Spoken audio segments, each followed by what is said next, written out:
Neste módulo, nós teremos um momento da sala de entrevistas, com as perguntas que vocês deixaram para os nossos palestrantes. Quem vai mediar esta sala de entrevistas é alguém que vocês já conhecem bem, o nosso apresentador, jornalista, Haldinei Santos, e ele vai ser mediador deste módulo. Então vamos chamar agora Haldinei Santos.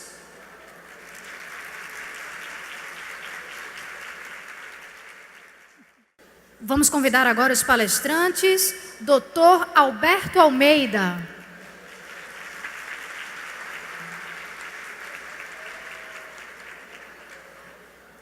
Convidamos agora também André Trigueiro.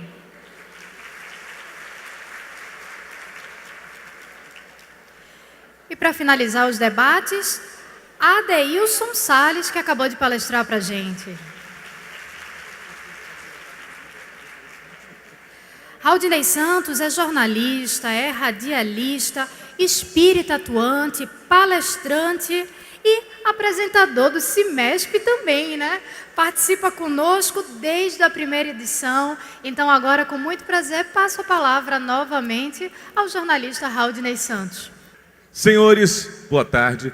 Senhoras e senhores no nosso auditório, que bom estarmos juntos mais uma vez na nossa sala de entrevistas. Eu comentei com os colegas ali que pela quantidade de perguntas, a gente tem mais perguntas do que espíritos no CIMESP dessa vez. Então vamos lá, começar logo. Todo mundo já sabe, conhece Alberto Almeida, André Trigueiro, Adeilson Salles. Vamos logo para moer aqui. Vai ser sorteando, viu, gente? Não dá para ler todas. Eu vou puxando algumas e a gente vai fazendo, certo? Mas vou tentar tratar aqui de alguns pontos que são, às vezes, mais polêmicos até, para aproveitar. Tem coisas que são polêmicas na doutrina espírita e a gente se depara com essas questões no dia a dia e fica, puxa vida, qual é o posicionamento do espiritismo sobre isso? Como é que eu devo também pensar e racionalizar? Ter um pensamento crítico sobre essa situação que é do dia a dia, atualidade. Por exemplo, olha, a pessoa pergunta assim: cientificamente falando, em existências futuras, quais consequências aguardam a esse respeito quem não usou o sexo da maneira correta? Entendeu o que é a maneira correta de sexo? Eu pedi logo para passar para Alberto Almeida, contextualizar o que seria um desvirtuamento da sexualidade. Usar o sexo da maneira correta é um pouco... Mas vamos deixar que aí o doutor se vira com a resposta agora, né? Alberto.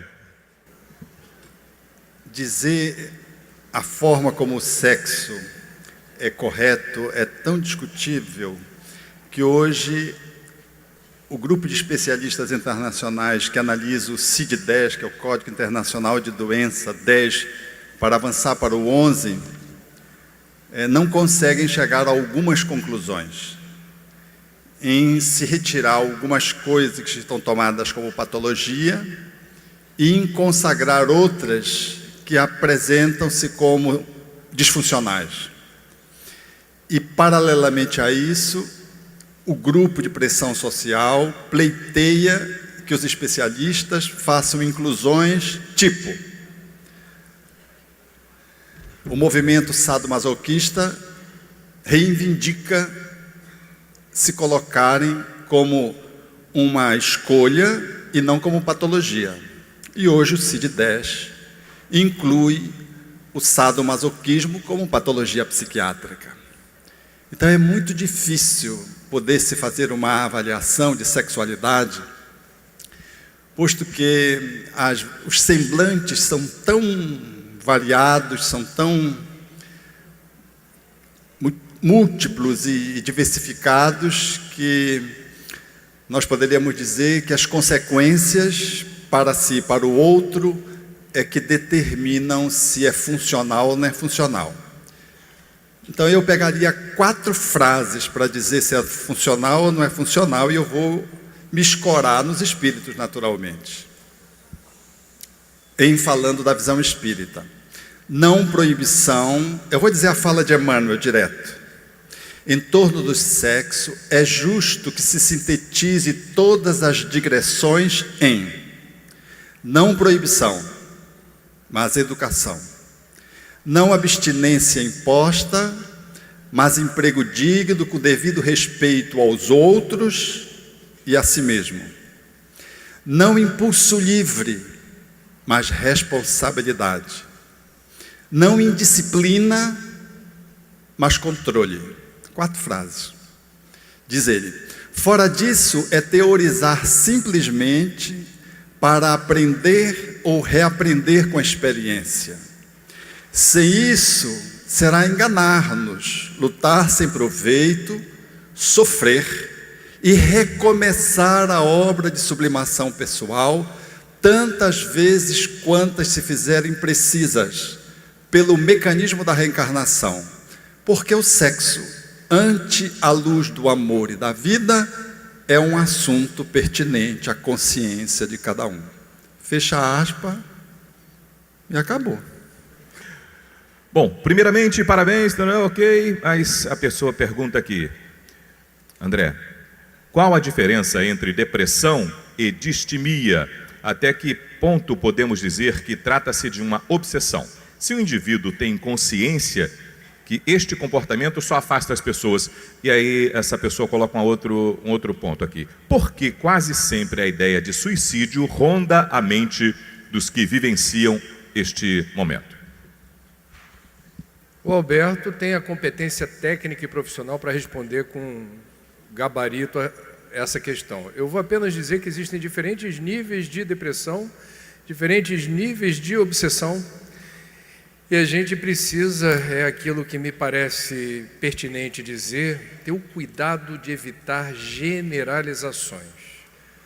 Qualquer generalização compromete, eu diria, a leitura correta de situações envolvendo depressão com eventual perseguição de um espírito por suas razões, tentando agravar essa perturbação de quem está numa situação vulnerável.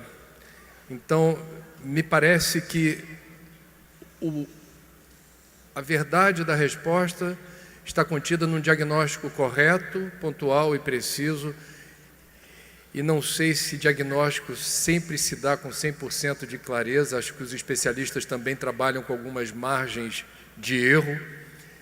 É a relação tentativa e erro, você vai construindo na linha do tempo uma terapia que vai se revelando acertado ou não em função da percepção que se tem no momento do que seria indicado a partir do estoque de informações que você possui. A questão do suicídio, a pessoa que... Perdão, qual era a outra questão do suicídio? Da pessoa que pensa... Sempre tem o raciocínio, a ideia de suicídio ronda a mente dos que vivenciam este momento. Seria a diferença aí entre depressão e distimia? Não, suicídio, até onde me foi possível passar, é uma ideia que todos nós temos, em algum momento da vida, e não necessariamente atrelado a patologias, ou a momentos de tristeza persistente ou depressão. Todo mundo, em algum momento da vida, ou mais de um momento, especula sobre... isso não necessariamente é uma ideação suicida que inspire cuidados.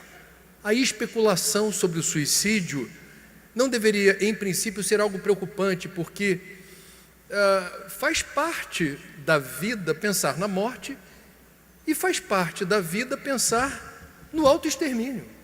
Então, de alguma forma, a gente não deveria problematizar por princípio o pensamento em suicídio.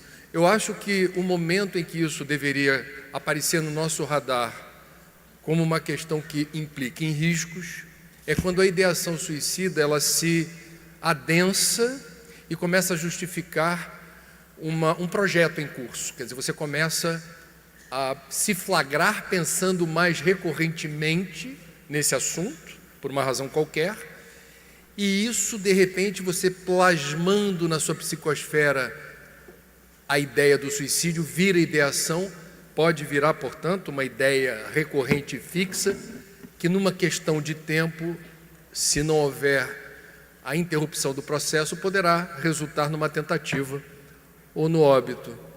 Alberto, gostaria de comentar essa parte? Eu diria que a distimia é um quadro de depressão surda. Numa linguagem bem popular, é o pó de queixoso. Ele está sempre reclamando da vida. Ele não faz aquela depressão grave, mas também ele é uma pessoa que se queixa de tudo e todos os dias. Mesmo quando você diz que vem uma luz no fim do túnel, ele diz que é a locomotiva que vem no sentido contrário. Ele está... é o mala. Numa linguagem popular, é o mala. Então, é um quadro hoje tratável na medicina, é uma modalidade de depressão que se coloca ao lado dos quadros depressivos, como o André estava trazendo, que tem os graus leve, moderada e grave. Então, eu acrescentaria isso. E, pegando uma carona no que o André falou, eu queria, assim, também poder fazer assim para ajudar o povo que trabalha no atendimento fraterno através do diálogo. Uma coisa é eu desejar a morte, outra coisa é eu pensar no suicídio, outra coisa é eu desejar o suicídio, que o André destacou, outra coisa é eu planejar o suicídio e outra coisa é eu fazer a tentativa. Então você veja que é uma gradação. Às vezes a pessoa deseja morrer, aí diz assim, mas você quer se matar? Deus me livre. Mas tem aquele que pensa, mas ele não tem desejo. E tem o outro que pensa, tem desejo. E o outro, para além do desejo, ele entra numa faixa crítica. Ele começa a planejar. Esse já está no estado de alerta que precisa de atendimento. E o que fez a tentativa, é óbvio, já fez a tentativa, poderá fazê-la novamente. Gente, eu vou passar para a pergunta do Adeilson. Amigo Adeilson, como buscar a transformação moral interior ante a influência do mundo exterior, que muitas vezes, diz a pessoa, até pode nos forçar a praticar o mal? Bem, buscar a transformação. Em primeiro lugar, a gente precisa aceitar com muita consciência a nossa humanidade. Nós não estamos ainda em condição de dar um salto, né, quantitativo e qualitativo no nosso progresso espiritual. A gente vai vencendo as batalhas, vai se aperfeiçoando com as quedas, vai aprendendo a não ficar identificado com o chão quando cai. Porque, como nós dissemos até na nossa abordagem, a vida realmente ela é cíclica. E alguns embates, eles têm o poder de fazer os nossos joelhos dobrarem.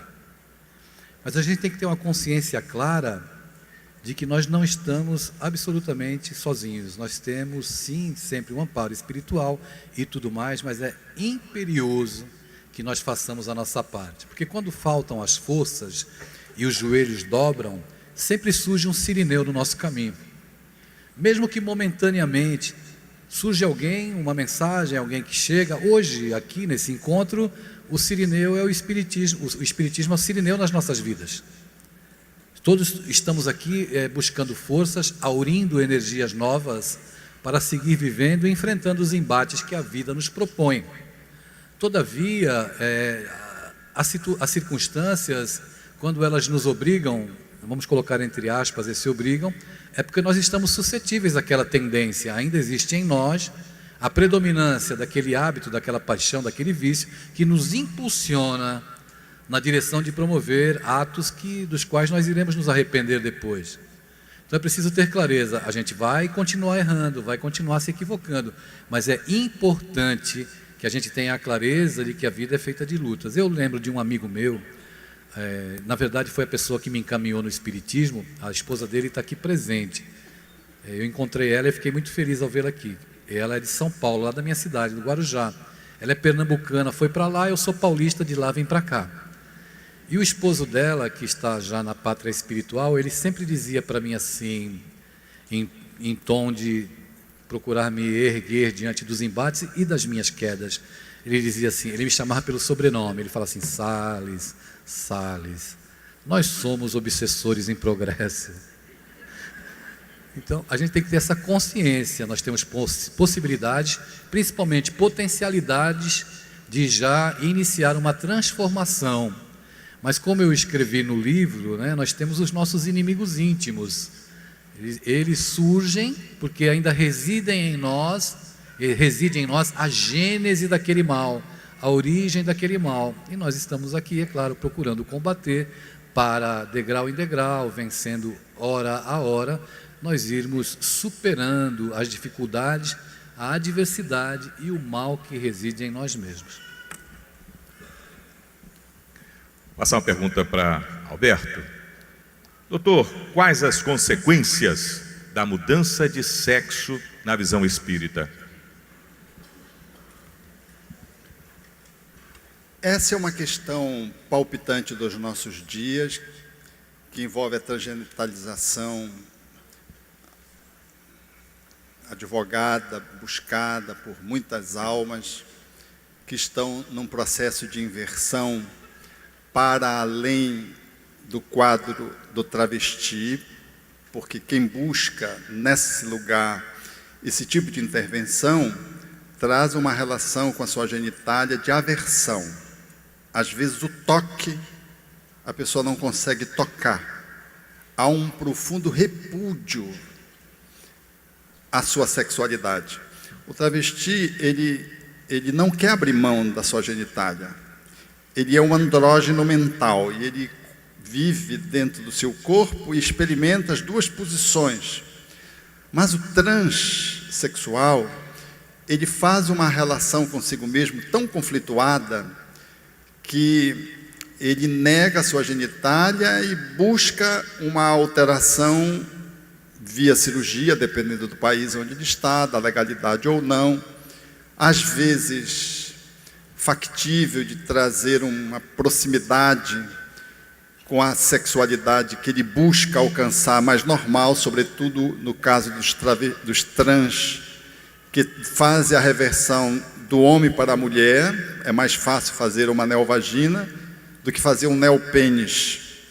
É muito difícil essa intervenção.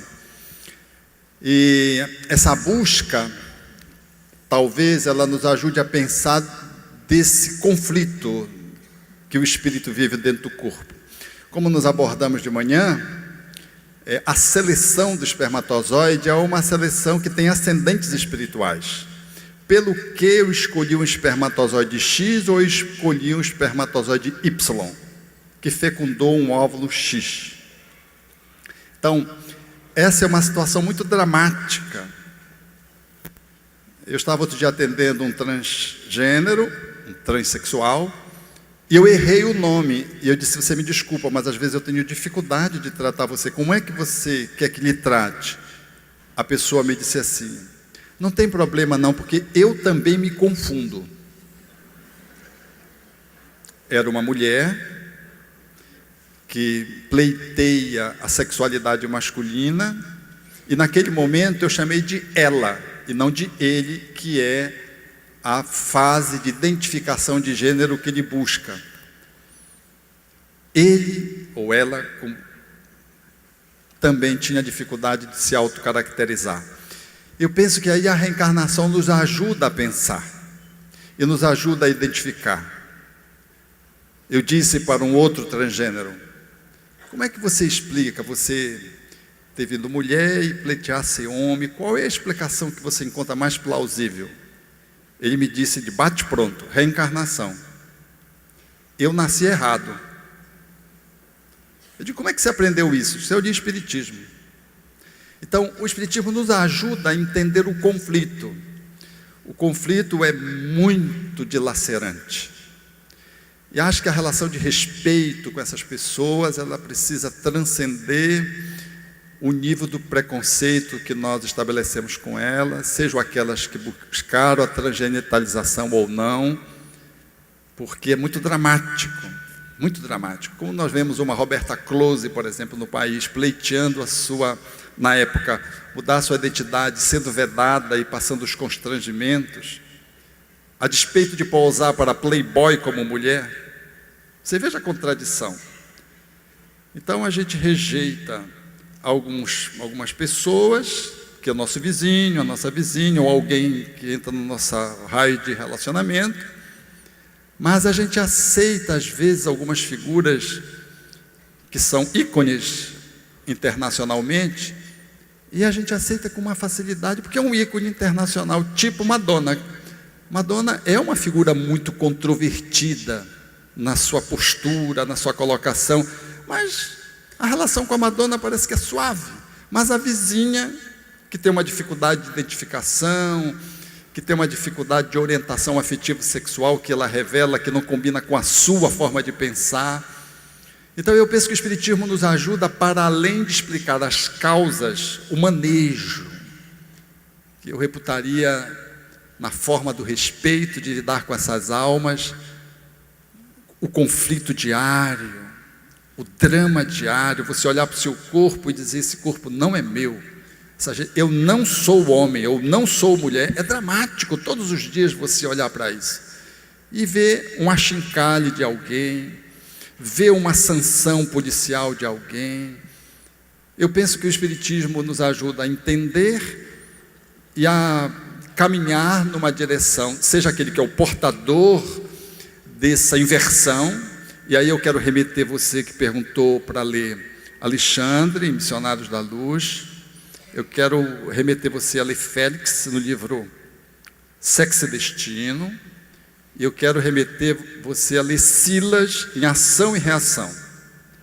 Esses 3 livros, eles tratam da inversão, através da psicografia do Chico. Ele nos traz muitas luzes para que possamos entender, à luz da reencarnação, esse processo e como lidar com isso. E a nós outros que estamos no caminho, nós precisamos olhar para o outro e lembrar da fala de Jesus: atira a primeira pedra aquele que não tem erro. Eu acho que isso vai nos ajudar a lidar com as nossas resistências internas, com o nosso preconceito, às vezes, que é voraz, devastador, para almas que às vezes trazem conflitos, buscando ou não a transgenitalização, ou que já fizeram esse caminho, que é sempre um caminho espinhoso, porque as respostas são sempre muito empobrecidas, porque a anatomia e a fisiologia, por mais que você faça uma intervenção, ela nunca fica igual à natureza habitual de alguém que nasceu naquele gênero. Então, por tudo isso, eu penso que nós temos no Espiritismo uma doutrina que nos favorece a tolerância, a compreensão, mas, sobretudo, o respeito àquele que não funciona do jeito que a gente funciona. Obrigado, Alberto. Eu gostaria de fazer um adendo, só uma colaboração, Vale, uma sugestão também de leitura, feita pelo próprio Allan Kardec, na Revista Espírita, de 1860. Quem quiser conhecer um pouco, e esse artigo de Kardec ajuda muito, lança muita luz. Na revista de janeiro de 1860, Allan Kardec escreve um artigo chamado A Mulher Tem Alma.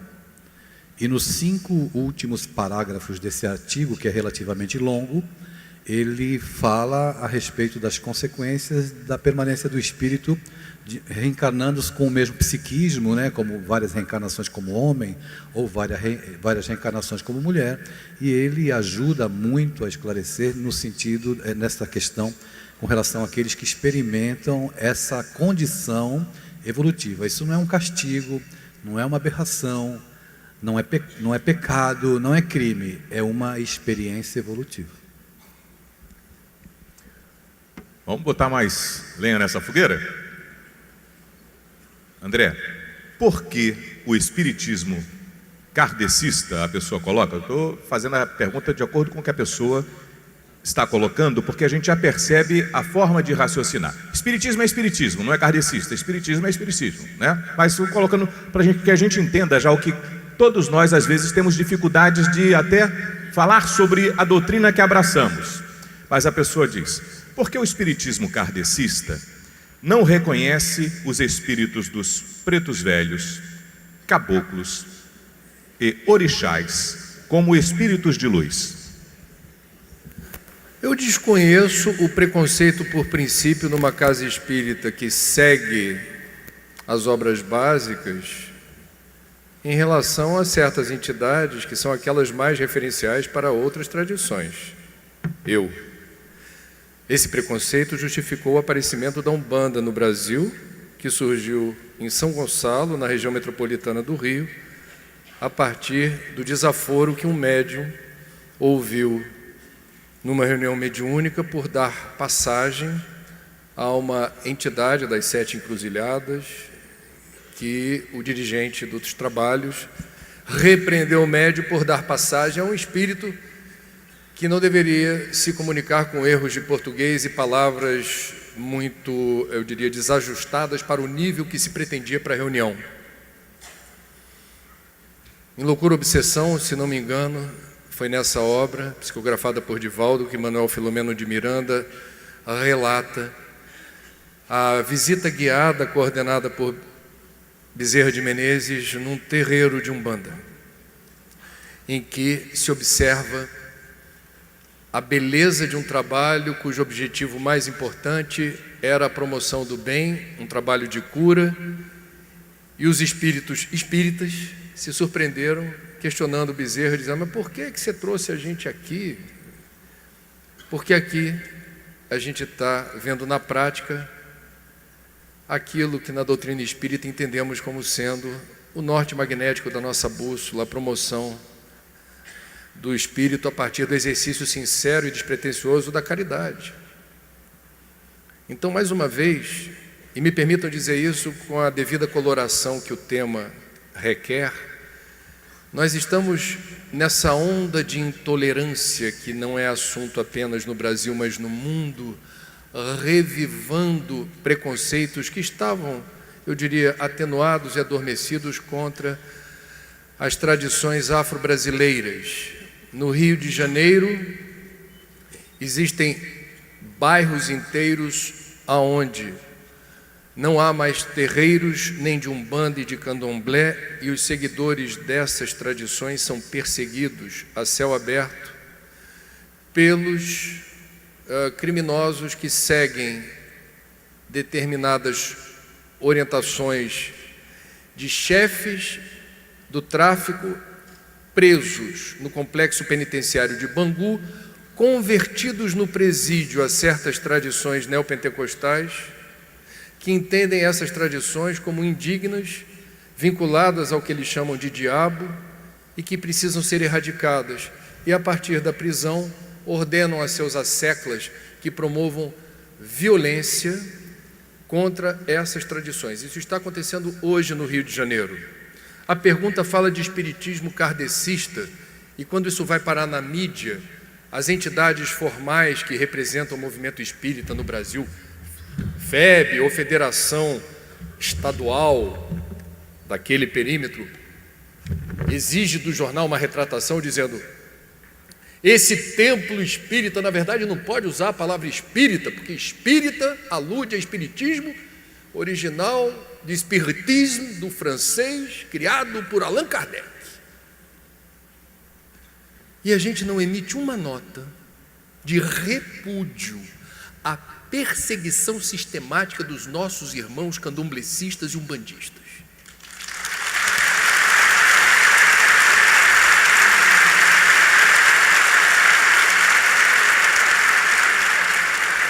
Isso é importante porque nós já fomos perseguidos.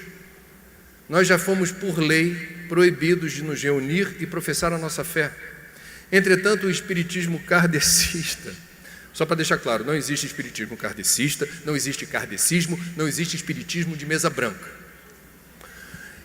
Então, nós já passamos pelo sufoco de não podermos abertamente professar a nossa fé, num passado não muito distante. E é curioso, a gente já sentiu na pele o que é ser perseguido, o que é ser patrulhado. Até hoje, o Centro Espírita tem lista de frequência. Anota aí, você vai participar da reunião pública, anota aí. Sabe de onde vem isso? De uma exigência do governo Vargas, porque a gente tinha que botar o nomezinho nas reuniões que eram espíritas. Qualquer coisa a gente tem ali quem estava participando e por quê. Era uma forma de vigiar e de patrulhar. Nós sabemos o que é ser perseguidos. Hoje, nossos irmãos estão sendo perseguidos e cadê as notas institucionais dizendo: nós, espíritas do Brasil, repudiamos essa perseguição e afirmamos que esse país é laico e, pela Constituição, todos temos direito de professar qualquer fé ou não professar fé alguma. Estamos no ano eleitoral e certos candidatos à presidência não têm compromisso com o laicismo.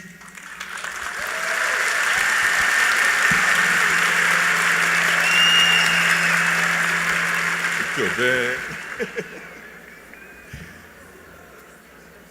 Adeilson, é possível querer alguém voltar ao mundo espiritual, falando aqui da alma, né? Alguém encarnado, né? Voltar ao mundo espiritual e não ser esse um pensamento suicida? Repete. É possível alguém querer voltar ao mundo espiritual e não ser este um pensamento suicida? No Evangelho segundo o Espiritismo, existe uma mensagem que fala sobre a melancolia. A melancolia é um estado de tristeza que a gente experimenta, um certo desgosto. É a mesma coisa, às vezes, hoje eu estou aqui no Nordeste já há 5 anos, né? Paulista aqui no Nordeste, então eu já estou paulistino, já estou deixando de ser paulista, estou mais para nordestino do que paulista. Às vezes me bate uma melancolia com a saudade da minha terra, de São Paulo e tal. É uma melancolia que me bate. A minha família, parte da família está lá e tal. Existem sentimentos melancólicos que nos visitam, que nos dão o desejo de voltar para casa. Como nós somos originários da dimensão espiritual, nós estamos apenas passando por aqui, é natural e não deve criar um sentimento de alarde ou de preocupação, o desejo dessa tristeza que essa melancolia que o próprio Evangelho trata, nos falando desse anseio por voltar para as paragens que as lembranças não são claras no momento, que é uma clara manifestação do desejo de vivenciar e de voltar para a nossa casa original. Nesse momento, nós estamos em sala de aula. Daqui a pouco, quando nos deitarmos para dormir, né, nós estamos em sala de aula, nós vamos para o recreio na hora do sono. A gente se desprende, volta um pouquinho para casa, mata um pouquinho a saudade, mas é claro que numa vida atribulada, com tantas dificuldades, né, com tantas cobranças, esse sentimento possa visitar a nossa alma. Mas desejar voltar para casa, é claro que não manifesta o desejo de se auto-aniquilar. Isso é muito diferente. Então isso tem que ficar bem claro. Mas alguns pensamentos que transitam a nossa mente, o nosso psiquismo, eles são absolutamente naturais. Se forem pensamentos ruins, a questão é não alimentar e procurar mudar o foco e estar sempre em atividade de maneira a alimentar pensamentos nobres. Pergunta para Alberto Almeida. Uma mulher saudável, Alberto, que pode gerar filhos naturalmente e por escolha própria não deseja ser mãe.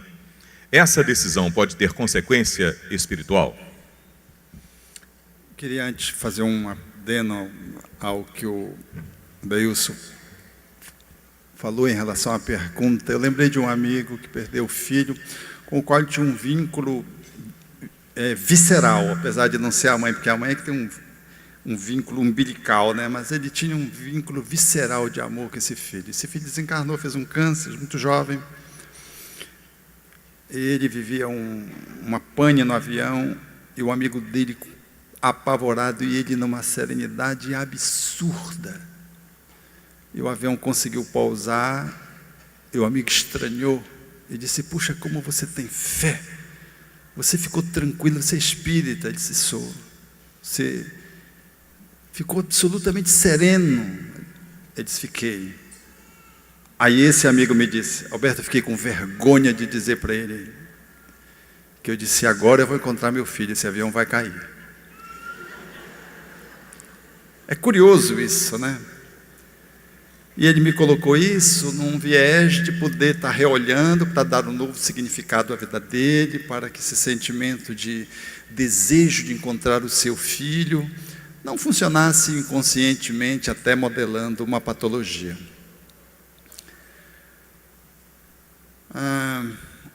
A mulher pode escolher não ter filho? Pode, isso é a escolha de cada um. o que a move a fazer isso, isso é que vai fazer a diferença de um homem e de uma mulher no fenômeno da procriação. Se um casal casa, ao casar, define que não vai ter filho, porque o mundo é um mundo cão e eu não vou botar meu filho para ser devorado pelo mundo, está aí um motivo pelo qual ele não tem filho. Ele não pensa, bem, eu vou colocar um filho para mudar o mundo, ele tem medo que o filho dele seja engolido pelo mundo. Vejo que são orientações, perspectivas diferentes. Mas a gente não é só mãe quando procria. O fenômeno da maternagem, da paternagem, ele transcende o aspecto biológico, que nos ensina a desenvolver esse fenômeno cocriativo da criação, de refazer, a exemplo do divino, o mundo, gerando no processo de cocriação um ser. Mas há muito mais maternagem, mulheres, que geram outras formas criativas no mundo, no campo da arte, da política, da cultura, da assistência social, e que não têm filho biológico, fizeram uma escolha. E a escolha, às vezes, embutiu até uma escolha bem consciente, não quero ter filho biológico. E, às vezes, eu não quero ter filho biológico porque eu quero seguir esse objetivo. E o objetivo é muito mais transcendente do que alguém que simplesmente procrie porque está transando e casou. Então, eu acho que a gente precisa refazer o nosso olhar para sair desse automatismo com o qual a gente, às vezes, sim, fica emparedado de normalidade e anormalidade. O ato de ser mãe, de lidar com essa energia da maternidade, alguém pode, quem é menos ou mais do que mãe, do que uma pessoa que, por exemplo, atua como professora de escola pública hoje. Uma professora, hoje ser professora, no sentido lato da palavra na escola pública, precisa ser muito paternal ou muito maternal para exercer essa função com proficiência nas condições de infraestrutura e de remuneração que os professores hoje são, de uma certa forma, penalizados. Então, esse ser que está lá aí naquele lugar, ele pode não ter tido um filho, está muito mais normal do que um outro que saiu transando e tendo filho, procriando, e que pode achar que ele está exercendo a função dele, porque ele é um garanhão.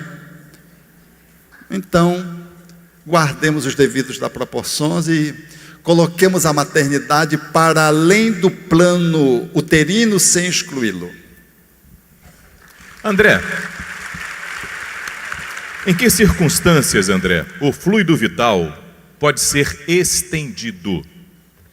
Uma corrente de preces é capaz de interferir num fluido vital que já está por findar?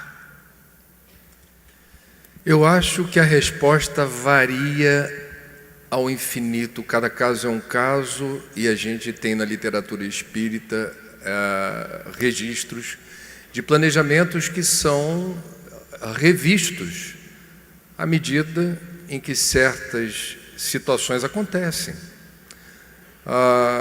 Isso é bonito porque às vezes temos uma visão do destino como se fosse um jogo de cartas marcadas. E eu acho que no Espiritismo a gente vai aprendendo a ter uma leitura da realidade em que há uma combinação de fatores inexoráveis da existência. Portanto, o universo de fato tem um software que determina que certas ocorrências tenham lugar mesmo na nossa vida. Pode não acontecer hoje, mas vai acontecer amanhã.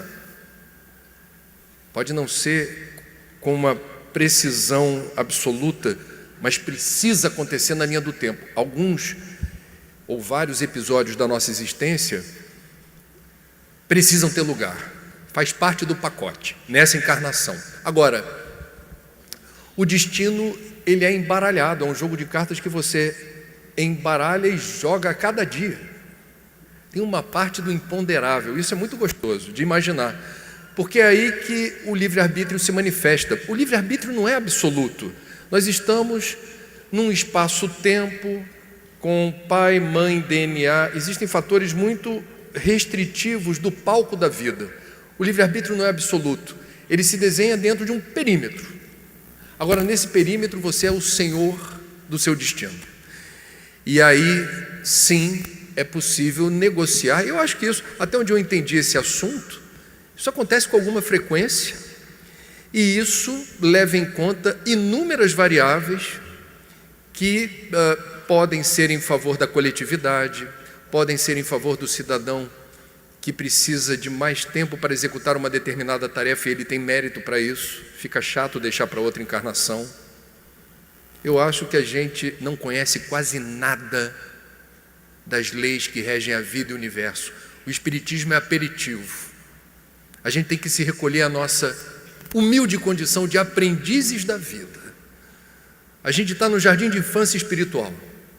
Somos egressos do reino animal e os instintos ainda são tão prevalentes nas respostas que a gente dá no dia a dia. Por vezes me parece que nós espíritas, e saibam que em outras pessoas não espíritas falam isso de nós.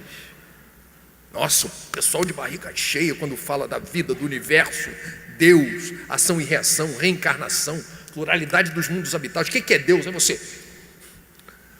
Causa primária, inteligência suprema, causa primária de todas as coisas. Parece que você está definindo Deus de forma absoluta. É uma definição pobre, paupérrima sobre o que é Deus. E aí eu evoco, não tem nada a ver com o espiritismo, o taoísmo, que é muito inspirador para mim nesse sentido. O nominável que se pode nominar. O inominável que se pode nominar não é o inominável. Então, com toda humildade, eu compartilho com vocês uma opinião. Eu sou muito grato ao espiritismo. A cosmovisão espírita é muito rica, muito sofisticada. Estamos no jardim de infância espiritual.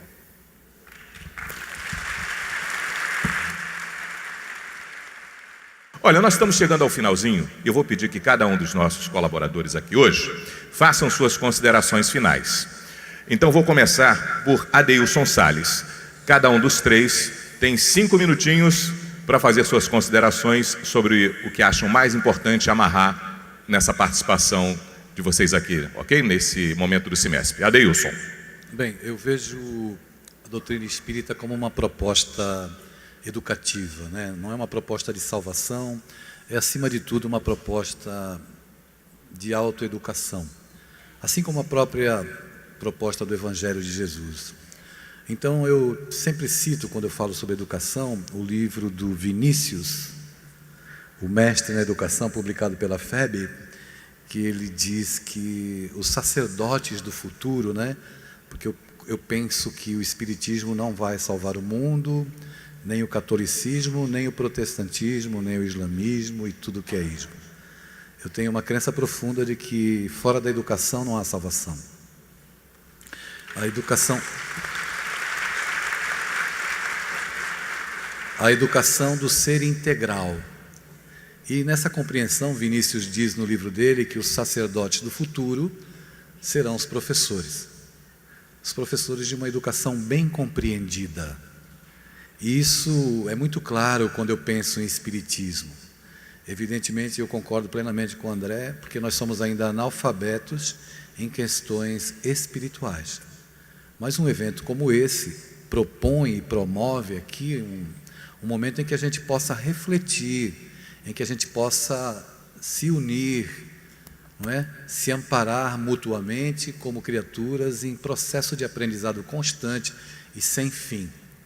Com relação à dor, como diz o meu amigo Richard Simonetti, que eu citei, a dor é o sino de Deus que plange, e quando plange, toca para despertar a alma. Ou a dor pode ser considerada também aquele pastor que no instante em que nós vamos nos desgarrando, ela vem para tanger novamente a nossa vida e o nosso caminhar. Maria Dolores diz no final de um dos seus sonetos que a dor no tempo varia, cada qual tem o seu dia. Portanto, que tenhamos a clareza de que estar aqui hoje é voltar para casa, né, quando encerrar o semestre amanhã, já que tem sido realmente forças espirituais que chegam até nós, que nós possamos ter essa consciência. Ainda estamos em processo que devemos entender a nossa humanidade. É maravilhoso nós estarmos aqui e podermos juntos compreender que aqui na frente não existem pop stars. Nós estamos na mesma condição de aprendiz, não é? Amanhã de manhã eu tenho que catar o cocô do meu cachorro, tenho que colocar ração, aquela vida comum e normal, como todo mundo, mas com a consciência. Só para finalizar, use, por favor, alguns segundos para contextualizar o que você está falando sobre espiritismo, política e espíritas. Tem alguma coisa a ver ou algo contra o espiritismo? De que forma pode ser observado? Participação política dos espíritas. Algum espírita se candidatar faz bem, faz mal? A atividade espírita e política. Rapidamente, eu vou pedir que os outros dois também, colegas, falem sobre rapidamente a nossa participação. Na minha concepção, política tem tudo a ver. Política é a arte de melhorar a vida, de promover o bem comum. Se os homens não fazem bom uso disso, aí o problema é de quem se serve da política e não usa a política para servir os outros.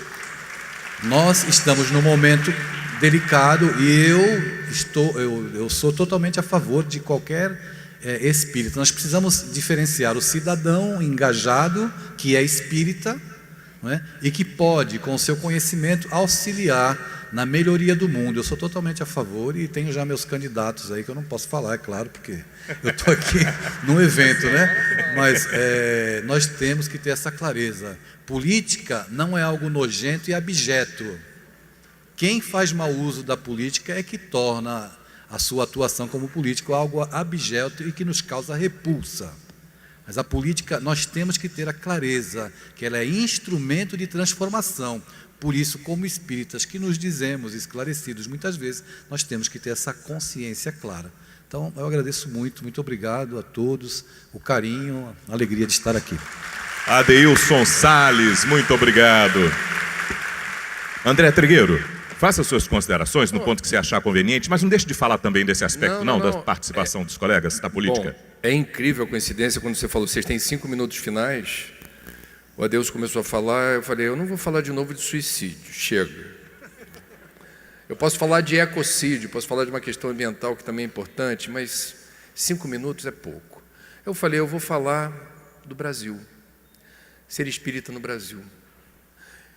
A gente está num ano ou num momento muito turbulento, a psicosfera do Brasil está carregada, está impregnada de miasmas e formas de pensamento muito poluídas. Ismael está tendo muito trabalho para fazer a gestão desses detritos mentais que desorganizam movimentos importantes que precisam ter lugar. Qual é a parte que nos cabe? Estamos na nossa pagelância espírita aqui. Qual é a parte que nos cabe?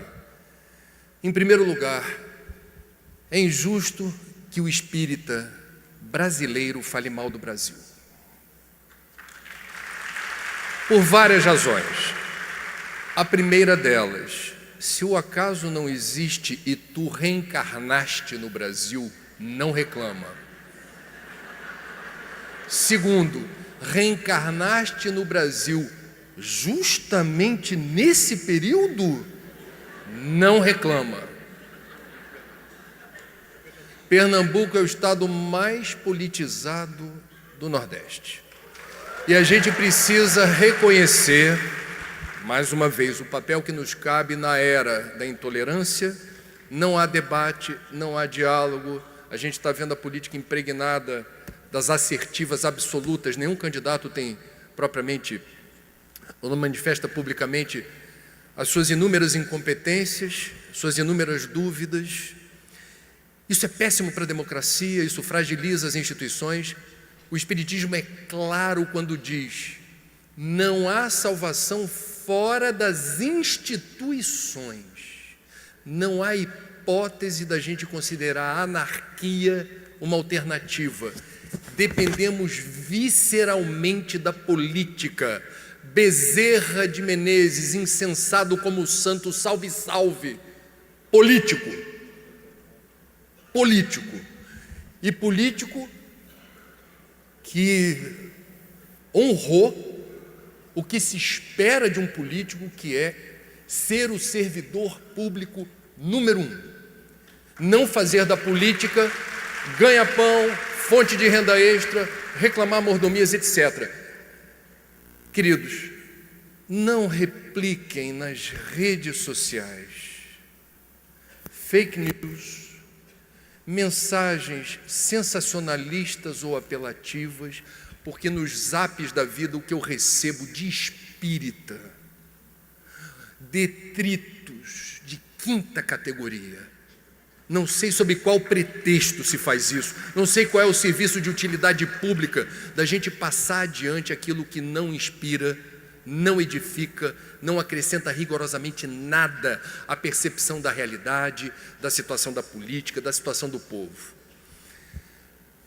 Somos brasileiros encarnados no século XXI, no país, campeão mundial de água doce, superficial de rio ou subterrânea dos aquíferos, a maior floresta tropical úmida do planeta, o maior estoque de seres vivos catalogados pela ciência, aproximadamente 20% de todas as espécies estão aqui. Nós temos o maior território já disponível para o plantio sem precisar desmatar 1 hectare de floresta sequer, a maior potência mega biodiversa do planeta.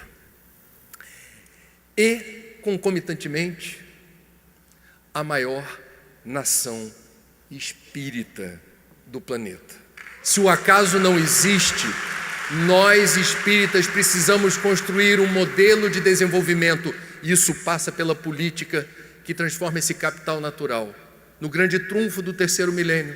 Esse país é o mais rico do mundo e precisa se saber desse jeito. E isso não virá por decreto ou medida provisória. Ou os brasileiros reconhecem o mérito, o valor, a graça, o privilégio de estar aqui, ou a gente fica nessa modorra, esse esporte popular de ficar falando mal do nosso berço esplêndido. Obrigado. Muito bem.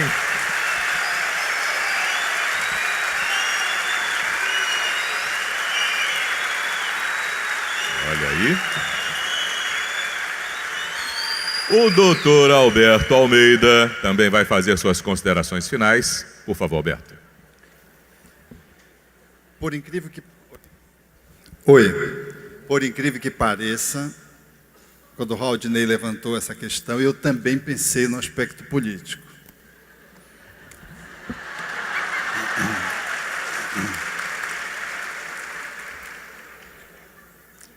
Mas antes de falar, eu queria falar um ponto que no autógrafo foi reincidente hoje pela manhã, sobre o aborto.